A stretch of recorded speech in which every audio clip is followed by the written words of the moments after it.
नूतन अपनी सास अर्पिता के साथ मुंबई के अंधेरी बस्ती में एक चौल में रहा करती थी, जो कि बहुत छोटी थी।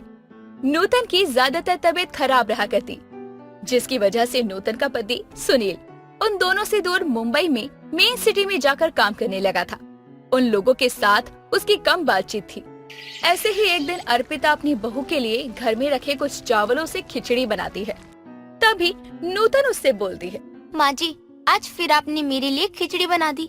मैं अब पहले से ठीक हूँ। और देखो, मानसून का मौसम भी शुरू हो गया है और आज तो बादल भी बहुत है। इससे पहले बारिश हो, आप निकल जाओ। बस बहू, बहुत हुआ। मैं अब तेरी एक नहीं सुनूंगी। जल्दी से इसे खा ले, इसके बाद दवाई भी तो खानी है। जब तू मेरे सामने अपना खाना और दवाई खा लेगी, तभी मैं सेठानी के घर जाऊंगी। और होती है बारिश तो हो जाए। माँ जी, मैं कितनी किस्मत वाली हूँ ना, जो आप मुझे और सुनील जैसे पति मिले। भगवान करे सभी को आप और सुनील जैसे ही पति और सास मिले। अगर हम माँ बेटे के तूने गुणगान गा लिए हो तो अब खाना खा ले और उसके बाद दवाई। माँ जी, आपने कुछ खाया? नहीं, मैं सेठानी के घर जाऊंगी। ये बीमारों वाला खाना तू ही खा। मुझे पता है आप मुझे खिलाकर खुद नहीं खाएंगी। जब तक आप मेरे साथ खाने लेती ना, मैं भी नहीं खाऊंगी। नूतन को बहुत जिद करते देखकर उसकी सास अब थोड़ा सा खाना खाती है और कुछ देर बाद वहाँ से जाने लगती है। तभी अचानक से नूतन को बहुत उल्टियाँ होती हैं और उसे उल्टी करते देखकर अर्पिता उसके पास आती है और उसके सर पर हाथ रखकर उसका बुखार जांचती है। तो नूतन का पूरा बदन और सर आग की तरह तप रहा था। ये देखकर वो नूतन से कहती है, बहू, तुझे तो तेज बुखार है। एक काम करती हूँ, मैं छुट्टी कर लेती हूँ। सेठानी से बोल दूंगी कि मेरी बहू की तबीयत ठीक नहीं है। बहू, तू मेरे साथ चल, हम तेरी दवाई ले आते हैं। पर माँ जी, अभी मेरी इतनी हिम्मत नहीं हो रही है कि मैं उठ भी सकूं। और अगर आज भी सेठानी के घर काम करने नहीं गई ना, तो कहीं ऐसा न हो वो दूसरी नौकरानी रख ले। नहीं बहू, सेठानी बहुत अच्छी है और उनको सब पता है। वैसे वो ऐसा नहीं करेंगी। वो सब तो ठीक है माँ जी, पर आप मेरी चिंता मत कीजिए। मेरे पास आज दवाई रखी है, मैं वो खा लूंगी और कुछ ही देर में मुझे आराम मिल जाएगा। आप सेठानी के घर चली जाओ। और आप ही बोल रही थी ना कि आज उनके घर मेहमान आने वाले हैं। अगर आप नहीं गई ना तो बहुत दिक्कत हो जाएगी। नूतन बार बार ये बोलती है और फिर अर्पिता अपने मन ही मन सोचने लगती है, बहू का भी कहना सही है। एक काम करती हूँ, सेठानी के घर चली जाती हूँ और उनको बहू की तबीयत के बारे में बताकर वहाँ से जल्दी आ जाऊंगी। साथ ही कुछ पैसे और अनाज भी मांग लूंगी ताकि बहू की दवाई ला सकूं और घर में थोड़ा राशन भी हो जाएगा। ये सोच अर्पिता अपनी बहू की दवाइयाँ लेने के लिए चौल से सेठानी के घर निकल जाती है। अर्पिता घर से थोड़ी ही दूर गई थी कि तभी तेज हवाएं चलने लगती है और ठंड बढ़ने लगती है। और कुछ ही देर बाद हवा इतनी तेज चलने लगती है कि जो जहाँ था वहीं सर छुपाए खड़ा था। पास की ही दुकान के नीचे तो कोई कहीं खड़ा था तो कोई कहीं खड़ा था। कुछ ही देर बाद में तेज हवाओं के साथ तेज बारिश की बौछार आती है। ऐसे मौसम का रुख बदलते देखकर अर्पिता को अपनी बीमार बहू नूतन का ख्याल आता है। ये मौसम का एकदम से रुख बदल गया। ये आंधी तूफान और बारिश कहाँ किसी का दर्द समझती है। घर पर बहू भी अकेली है और बीमार अवस्था में है और चौल की हालत भी कुछ ठीक नहीं है। अभी मेरा सेठानी के घर जाना ठीक नहीं होगा। एक काम करती हूँ, चौल में ही चली जाती हूँ। ये सोचकर अर्पिता बिना किसी देरी के भीगती हुई अपनी बहू के पास अपने घर जाती है, जहाँ वो देखती है कि उसकी चौल की छत से पानी टपक रहा है और नूतन इस बीमार हालत में भी कहीं बाल्टी लगा रही थी तो कहीं घर के बड़े बड़े बर्तन रख रही थी ताकि चौल के अंदर पानी ना भरे और उनको किसी तरह का नुकसान ना हो। ये सब देखकर अर्पिता की आंखें भीग आती है और वो अपनी बहू को तख्त पर बैठाकर बारिश के पानी को अकेले ही निकालना शुरू करती है। कुछ देर के बाद दोनों सास बहू एक साथ तख्त पर बैठ जाते हैं और नूतन अपनी सास को कहती है, अरे माँ जी, इस बारिश को देखिए। इसे देखकर तो लग ही नहीं रहा कि ये बंद भी होगी। पता नहीं भगवान हम गरीबों से क्या चाहता है और कितनी हमारी परीक्षा लेंगे वो। बहू, हिम्मत मत हार, ये बारिश भी रुक जाएगी। माँ जी, ये बारिश तो रुक ही जाएगी, पर ये बारिश अपने साथ जो बाढ़ लेकर आई है, पता नहीं अपने साथ कितनों को संभालेगी। हिम्मत नहीं हारते। भगवान जो करता है अच्छे के लिए करता है और देखना सब ठीक हो जाएगा। पता ही नहीं कब रुकेगी। जब हमारे चोल के साथ हम भी डूब जाएंगे तब रुकेगी। देखिए ना, अब तो घर के बर्तनों के साथ साथ चोल में भी पानी भर गया है। चौल में भरे पानी को देखकर अर्पिता उसे बाहर निकालने लगती है, लेकिन पानी का स्तर बढ़ता जा रहा था। दूसरी ओर नूतन की तबीयत भी बिगड़ती है 2 से 3 दिन हो जाते हैं, ना तो बारिश कम होती है और ना ही बाहर का हाल। देखते ही देखते बाढ़ आ जाती है। अब अर्पिता को कुछ समझ नहीं आता और वो अपनी बहू की दवाइयों की व्यवस्था करने के लिए अपनी बहू की दवाई के खाली शीशियों को लेकर केमिस्ट की दुकान पर जाती है और दुकान वाले से कहती है, भैया मेरी बहू की बहुत तबीयत खराब है, मुझे ये दवाई उधार दे दो। जैसे ही मेरा बेटा शहर से आएगा मैं तुम्हें तुम्हारे सारे पैसे दे दूंगी। अम्मा, सरकार ने पूरे शहर और गांव को ना हाई अलर्ट पे रखा है और आप बाहर आ गई। अरे यार, उधर मांगने जाऊँ ना, मैं इस बाढ़ में आपकी कोई मदद नहीं कर पाऊंगा। अभी आप जाओ, जब बाढ़ खत्म होगी ना तब आना आप। दुकान वाला अब उसे दवाइयाँ देने से मना करता है और वो रोती हुई अपनी सेठानी के घर जाकर पैसे मांगने की सोचती है, जिसके लिए वो पानी में डूबती हुई सेठानी के घर जाती है। पर आए भयंकर बाढ़ की वजह से कितने ही लोगों के घर बेघर हो चुके थे। अर्पिता जैसे तैसे आगे बढ़ती है तो देखती है कि बड़े बूढ़े सब अब बाढ़ की चपेट में आ रहे थे। किसी का घर डूब रहा था तो कोई खुद डूब रहा था। तभी उसको अपनी बहू का ख्याल आता है। वो अपना रास्ता बदल कर अपनी चौल की ओर जाती है, जहाँ वो देखती है कि उसके चौल में पानी का स्तर बढ़ चुका था। नूतन उसमें डूब रही थी। तभी वो अपनी बहू को पकड़ लेती है और उससे कहती है, बहू तो हिम्मत मत हार, तेरी सास है ना अभी, मैं कुछ न कुछ करती हूँ। माँ जी, अब कुछ नहीं हो सकता। लगता है अपनी जिंदगी इस बाढ़ के पानी में डूब कर ही मरना लिखा है। कुछ नहीं होगा, देखना तू, जैसे ही ये बाढ़ खत्म होगी देखना सुनील आएगा और सब ठीक हो जाएगा। कहीं ऐसा न हो वो जब तक आए हम तब तक। नूतन कुछ बोलने ही वाली होती है कि अर्पिता उसे अपने साथ पकड़कर बाहर ले जाती है और लोगों से मदद की गुहार लगाने लगती है, लेकिन वहाँ कोई था नहीं जो उनकी मदद कर सके। तभी उनकी आशाजनक आंखों को कुछ बचाव दल के लोग दिखाई देते हैं, जो कि उन्हें डूबता देखकर तुरंत ही अपनी नाव को उस तरफ मोड़कर उन्हें बचा लेते हैं और उन्हें अपनी नाव में शरण देते हैं। जिसके बाद वो उन्हें सरकार के बनाए हुए शरणार्थी शिविर में लेकर जाते हैं और उन्हें खाने को कुछ निवाला देते हैं। और दोनों सास बहू ने कुछ नहीं खाया था, इसीलिए दोनों खाना देखते ही उस पर टूट पड़ती हैं। तभी सास को अपनी बीमार बहू का ख्याल आता है और वो तुरंत ही शिविर वालों को बोलकर दवा मांगती है। अर्पिता अपनी बहू को दवा खिलाती है, जिसके कुछ घंटों बाद में उसे थोड़ा सा आराम महसूस होता है। जैसे ही बारिश बंद होती है और बाढ़ के पानी का स्तर कम हो जाता है, अर्पिता अपनी बहू के साथ चौल की तरफ जाती है, जहां उसकी चौल भी अब बारिश के पानी से बह चुकी थी और सब कुछ बर्बाद हो चुका था। ये सब देखकर दोनों सास बहू के ऊपर दुखों का पहाड़ ही टूट पड़ता है। नौबत ये भी आ गई थी कि अब उन्हें रोडों पर भटकना पड़ रहा था, लोगों से भीख मांगकर अपना गुजारा करना पड़ रहा था और रोड पर ही वो एक टेंट लगाकर रहने लगते हैं। कुछ दिनों के बाद में जब उसका बेटा वापस आता है तो वो अपनी माँ और अपनी बहू को इस हाल में देखकर बहुत दुखी होता है और उनसे हाथ जोड़कर अपने किए की माफी मांगता है कि उसे इतना स्वार्थी नहीं होना चाहिए था कि कभी भी उसने पलटकर अपने परिवार को नहीं देखा। जिसके बाद वो उन दोनों को अपने साथ शहर ले जाता है और वहीं उनके साथ रहने लगता है। ऋतु अपनी गरीब माँ के साथ रहा करती थी। ऋतु की माँ अक्सर बीमार रहा करती थी, पर ऋतु अपने पापड़ बेचकर अपने घर और अपनी माँ का इलाज करवाया करती। ऐसे ही एक दिन ऋतु मार्केट में अपने पापड़ बेचने जाती है। पापड़ ले लो पापड़, सस्ते अच्छे और ताजे पापड़ ले लो। पापड़ प्योर सूजी के पापड़ ले लो, मेरे पापड़ में कभी मिलावट नहीं मिलेगी। एक बार खाओगे तो बार बार आओगे। पापड़ वाले की आवाज सुनकर गली की सारी औरतें बाहर आती हैं और ऋतु से पापड़ लेती हैं। बहन, पापड़ कैसे दिए तुमने? बहन, पापड़ 20 रुपए का एक पैकेट है। मैं आपको गारंटी दे रही हूँ कि आपको मेरे पापड़ सच में बहुत अच्छे लगेंगे। अच्छा ऐसा है तो आप मुझे 2 पैकेट पापड़ दे दीजिए। ठीक है बहन, अभी देती हूँ। इस तरह ऋतु उस औरत को 2 पैकेट पापड़ दे देती है, जिसके बाद लगभग ऋतु के सारे पापड़ बिक जाते हैं।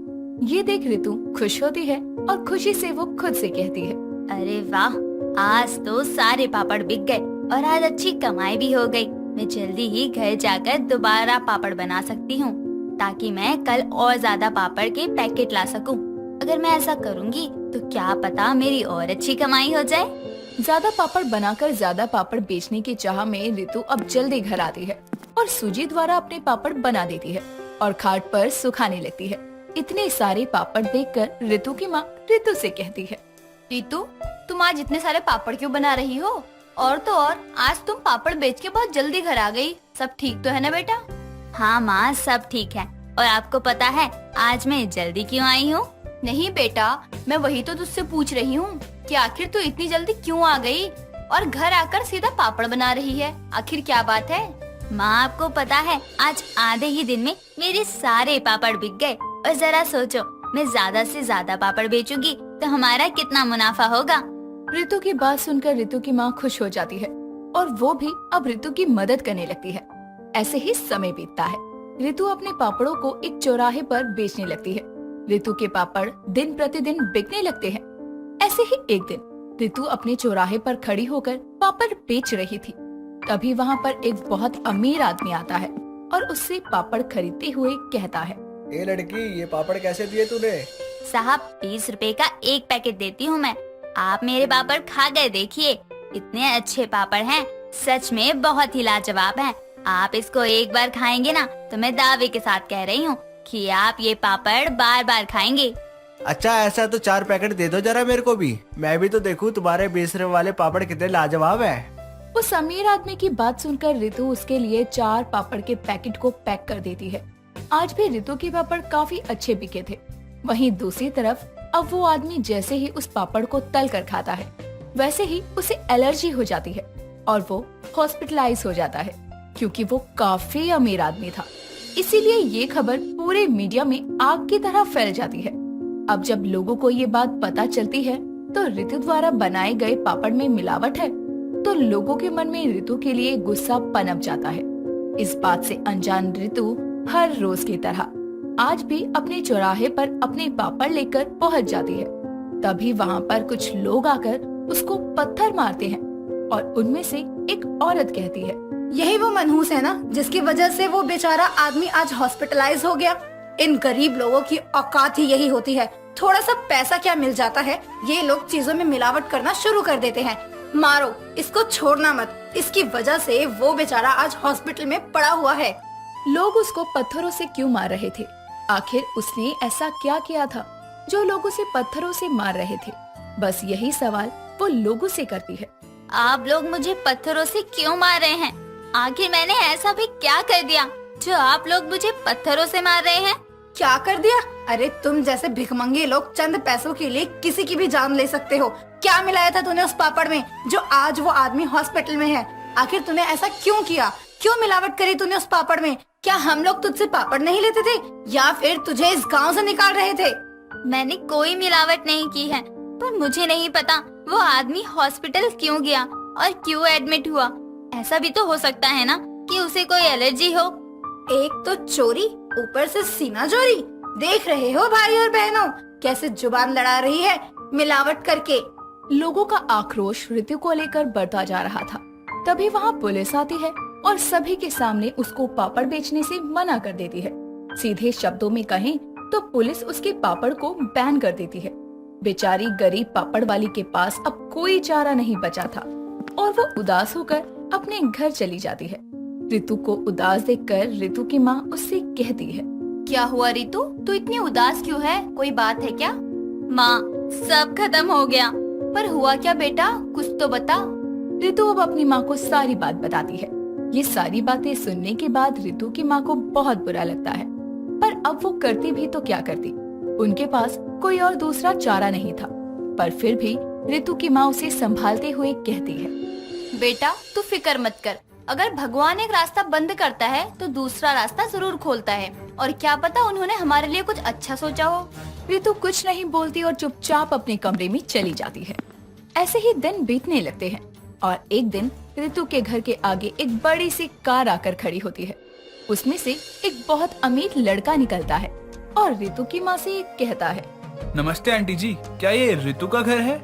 हाँ, पर आप कौन हैं और मेरी बेटी के बारे में क्यों पूछ रहे हैं? आंटी जी, मैं वीर हूँ और मैं रितु को काफी समय से ढूंढ रहा हूँ। आखिरकार मुझे रितु का एड्रेस मिल ही गया। मुझे उससे मिलकर बात करनी है। अगर आप मेरी बात रितु से करवा देती तो आपकी बहुत मेहरबानी होती।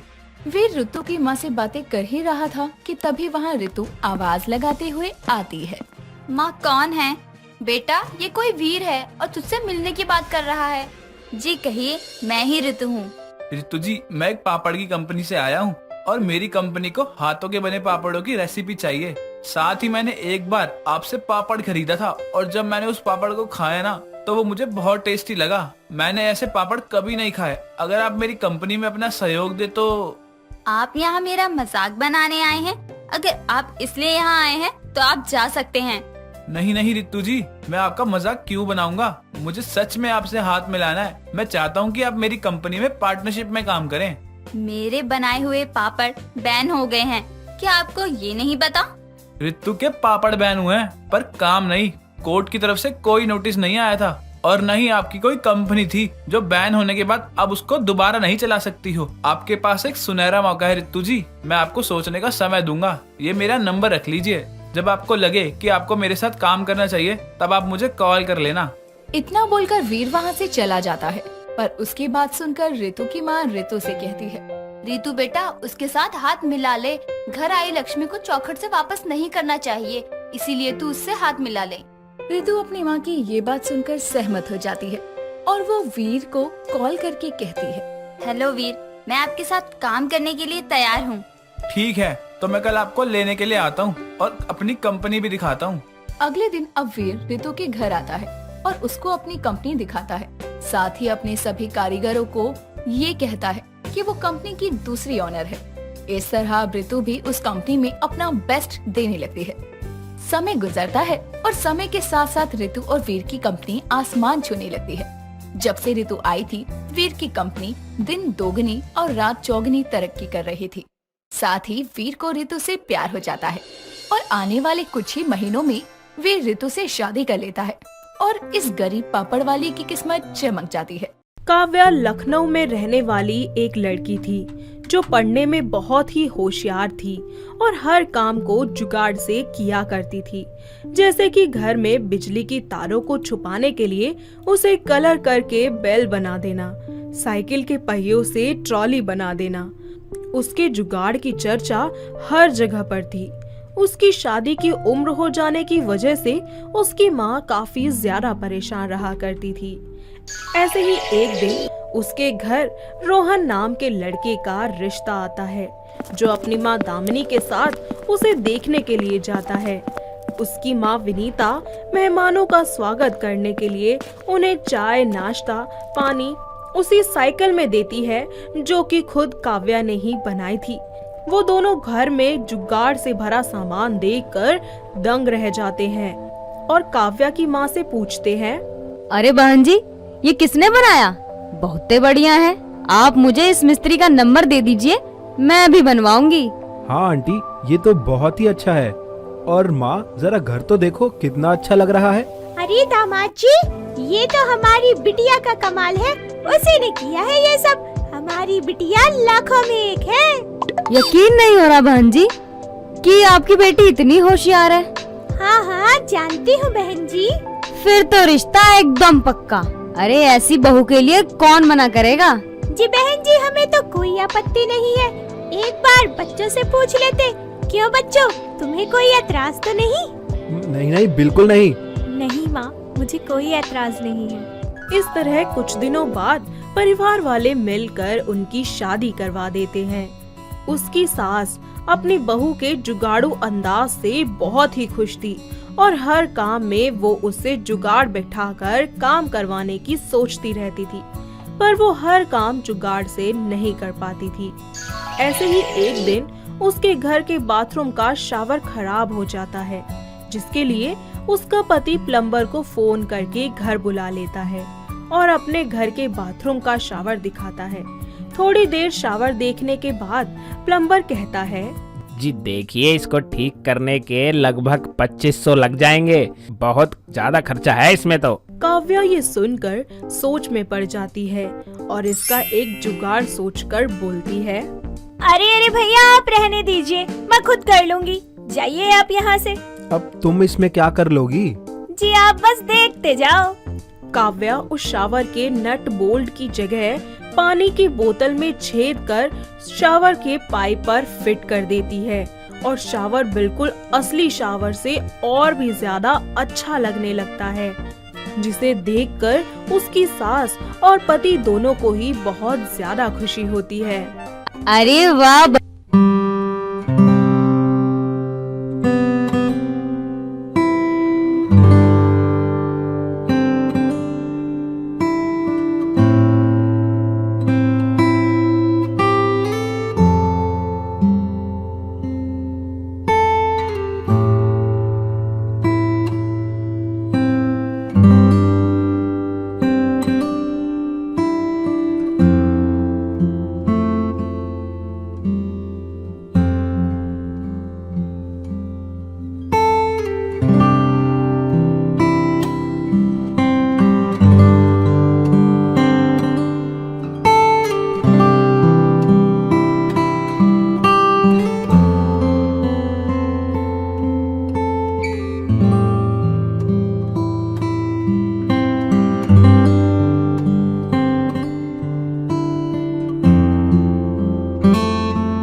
अरे वाह भाभी, क्या डेकोरेशन है।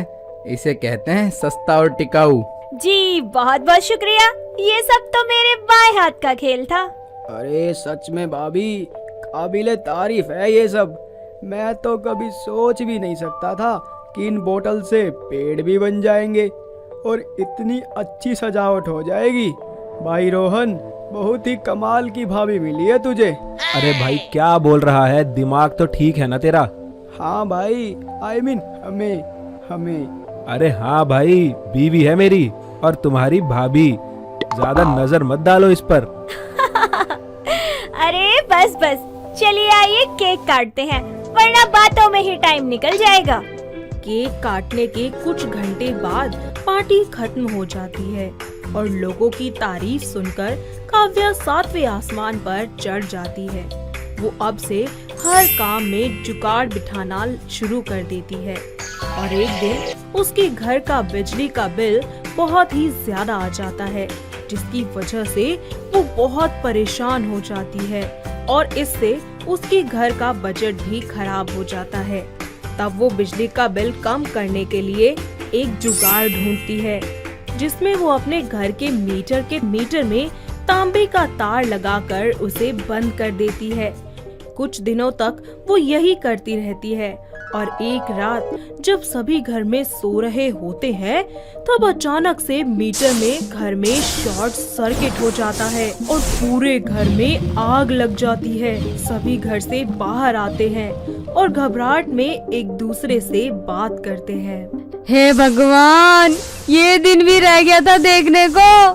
हाय मेरा घर, बचा लो भगवान इस घर को। हाँ माँ, मैं फायर ब्रिगेड को फोन करता हूँ। रोहन फोन कर फायर ब्रिगेड को बुलाता है और वो आकर आग बुझा देते हैं। थोड़ी ही देर बाद सब कुछ शांत हो जाता है और रोहन अपने घर में आग लगने का कारण फायर ब्रिगेड से पूछता है। सर कुछ पता लगा ये सब कैसे हुआ? आखिर हमारे घर में आग लगी कैसे? हाँ, कुछ तो समझ आया कि आपके घर का मीटर फूक गया था, जिसकी वजह से पूरे घर में शॉर्ट सर्किट हो गया। हे भगवान, अरे कीड़े पड़े ऐसे मीटर वाले को। कल मुहे ने जो ऐसा मीटर लगा दिया। जी हाँ माँ जी, लेकिन वो तो आपके ही पड़ेंगे, क्योंकि अब आप लोगों पर मीटर में हेरा फेरी का चार्ज जो लगेगा और शायद जेल भी हो जाए। क्या इसमें हमारी क्या गलती है? ओह, अब तो आप लोग भोले ही बनोगे ना। आपके मीटर में तांबे का तार लगा मिला है। अभी तो जाकर सो जाओ, कोई बात नहीं, बहुत रात हो गई है। कल सुबह पुलिस आएगी पूछताछ के लिए। लेकिन हमने कुछ किया ही नहीं तो पुलिस क्या कर लेगी? वो सभी वहाँ से चले जाते हैं और काव्या अपने पति और सास को घर के अंदर ले जाती है। दोनों माँ बेटे इसी सोच में पड़ जाते हैं कि आखिर ऐसा हुआ कैसे, और वो एक दूसरे से सवाल करते हैं कि तभी काव्या अपनी गलती उन दोनों को बताती है। जी ये जो कुछ भी हुआ ना, वो मेरी गलती थी। असल में जब मैंने पिछले महीने बिजली का बिल देखा तो वो बहुत ज्यादा था। मैंने उसे कम करने के लिए तार लगा दी ताकि हमारा बिजली का बिल कम हो जाए, लेकिन मुझे नहीं पता था कि उससे ये सब हो जाएगा। प्लीज मुझे माफ कर दीजिए। ए राम, तुम्हारे जुगाड़ के चक्कर में हम सब चक्की पीसेंगे। अरे बहू, ये तूने बिल्कुल भी ठीक नहीं किया। तेरे इस जुगाड़ के चक्कर में मेरा पूरा घर जल गया। हाय, अब कैसे रहूंगी मैं इस जले घर में। प्लीज मुझे माफ कर दीजिए, मैं आगे से ऐसा कुछ नहीं करूंगी। आप कोई जुगाड़ सोचो ना पुलिस से निपटने का। हाँ, ये भी मैं ही सोचूं मेरी माँ, ये तो तुम्हारा काम है ना। छोड़ो, तुम्हारे बस की नहीं है। और हाँ, आज के बाद कोई जुगाड़ उगाड़ मत लगाना। इसके बाद रोहन पुलिस को अपनी बीवी की गलती बता देता है और उन्हें समझाता है कि उसे इस बारे में कोई ज्ञान नहीं था और जो कुछ भी उसने किया सिर्फ और सिर्फ जाने अनजाने में किया। पुलिस भोले भाले परिवार को वार्निंग देकर छोड़ देती है और अब काव्या भी अपना जुगाड़ करना बंद कर देती है और अपने पति और सास के कहने पर सारा काम बिना जुगाड़ से ही करती है। तो इस तरह हमारे काव्या को ये बात समझ आ जाती है कि हर काम जुगाड़ से नहीं हो सकता। दोस्तों, अगर आपको ये कहानी पसंद आई तो इसे लाइक करें, शेयर करें और कमेंट करके बताएं कि कहानी में आपको सबसे अच्छा क्या लगा।